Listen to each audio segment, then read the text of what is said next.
আসসালামু আলাইকুম। Hello everyone. সবাই তো মিষ্টি দই বাজার থেকে কিনে এনে ঘরে খান, তবে আজকে আমি ঘরে তৈরি করব। সেটার টেস্ট হবে একদম ফাটাফাটি। বাজারের মিষ্টি দইকে হার মানাবে, আমি 100% গ্যারান্টি দিয়ে বলতে পারি। তো মিষ্টি দইটা তৈরি করাও খুবই সহজ।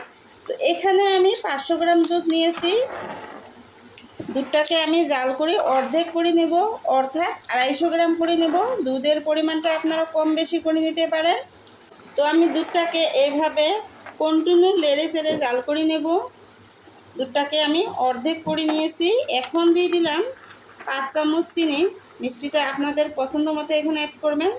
অবশ্য বন্ধুরা বারে বারে এইভাবে একটা চামচ দিয়ে লেড়ে থাকবেন, নাহলে তলায় লেগে যেতে পারে। তো আমি দুধটাকে জাল করি একদম গাঢ় করে নিয়েছি। এখন এটাকে আমি সাইডে রেখে দেব। এখন একটা প্যানে আমি পরিমাণ মতন চিনি দিয়েছি, চিনিটাকে আমি ক্যারামেল করে নেব। এখন গ্যাসের ফ্লেম মিডিয়ামতে রেখে আমি একটা চামচ দিয়ে অনবরত এইভাবে চিনিটাকে লেড়ে চেড়ে নেব, যতক্ষণ চিনিটা গলে যায়, সুন্দর একটা কালার চলে আসে না। বন্ধুরা, তো আমার চিনিটা গলে সুন্দর একটা ব্রাউন কালার চলে এসেছে। এর থেকে বেশি জাল করলে দইটা খেতে ভালো লাগবে না, আর তেতো লাগবে। তো এখন আমি গ্যাসটা বন্ধ করি, সামান্য একটু দুধ দিয়ে দেব। দুধটা দেওয়ার পর আমি চামচ দিয়ে এইভাবে মিশিয়ে নেব। তারপর আমি সম্পূর্ণ দুধটা ঢেলে দেব। তো বন্ধুরা, আমার মিশিয়ে নেওয়া কমপ্লিট। এখন আমি বাকি দুধটা ঢেলে দিছি। বাকি দুধটা ঢেলে দেওয়ার পর এখন আমি গ্যাসটা অন করি, আবারও একটু নেড়ে চেড়ে এইভাবে আমি জাল করে নেব।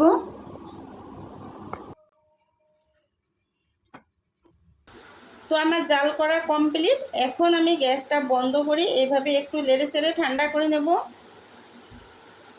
আর দুধটাকে আমি সাইডে রেখে দেব। যখন থেকে আমি মিষ্টি দইটা ঘরে তৈরি করি, তখন থেকে আমার বাজার থেকে কিনে আনি খাওয়া হয় না সেরকমভাবে। তো আমি মাঝে মাঝে ঘরে তৈরি করি। এই মিষ্টি দইটা বাচ্চা থেকে বড় সবাই খেতে খুবই পছন্দ করবে। তো আমি 3 চামচ টক দই এইভাবে পানি ঝরার জন্য রেখে দিছি একটা ছাঁকনির উপর। তো এখন দইটাকে একটা কাঁটা চামচের সাহায্যে সুন্দর করে ফেটিয়ে নেব। বন্ধুরা, অবশ্য দইটাকে এইভাবে ভালোভাবে ফেটিয়ে নিতে হবে। তো এইভাবে ফেটিয়ে নেওয়ার পর সুন্দর একটা ক্রিমি ভাব চলে এসেছে। তো এখন আমি যেটা পাত্রে দইটা সেট করব, সেই পাত্রে 1 চামচ এইভাবে দইটা নেওয়ার পর হাত দিয়ে এইভাবে আমি লেগিয়ে নেব। এখন আমি দুধটাকে চেক করব। দুধটা হালকা গরম থাকতে হবে, বেশি গরম দুধে কিন্তু দইটা দিলে সঙ্গে সঙ্গে ফেটে যাবে। তো আমি এখন দইটা দেওয়ার পর ভালোভাবে মিশিয়ে নেব। আর যে পাত্রে আমি দইটা সেট করব, সেই পাত্রে এইভাবে চামচ দিয়ে ঢেলে নিলাম। এখন মিষ্টি দইটাকে আমি ভালো করে কভার করে গরম জায়গায় রেখে দেব। 4 থেকে 5 ঘন্টার জন্য রেখে দেব। তো 4 থেকে 5 ঘন্টা পর আমি ফিরে আসলাম।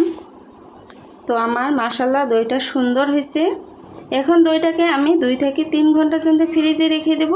যেহেতু মিষ্টি দই একটু ঠান্ডা ঠান্ডা খেতে খুবই ভালো লাগে। দেখলেন তো কত সহজে আমি কি সুন্দর দই ঘরে তৈরি করছি। আশা করছি বারবার এই রেসিপিটা ট্রাই করবেন। আর আজকের আমার রেসিপি যদি আপনাদের কাছে ভালো লেগে থাকে, প্লিজ একটা লাইক দিতে ভুলবেন না। আর আপনি যদি চ্যানেলে নতুন বন্ধু হয়ে থাকেন, চ্যানেলটা সাবস্ক্রাইব করে নিতে পারেন। সবাই ভালো থাকবেন, সুস্থ থাকবেন, সেই কামনায় আল্লাহ হাফেজ।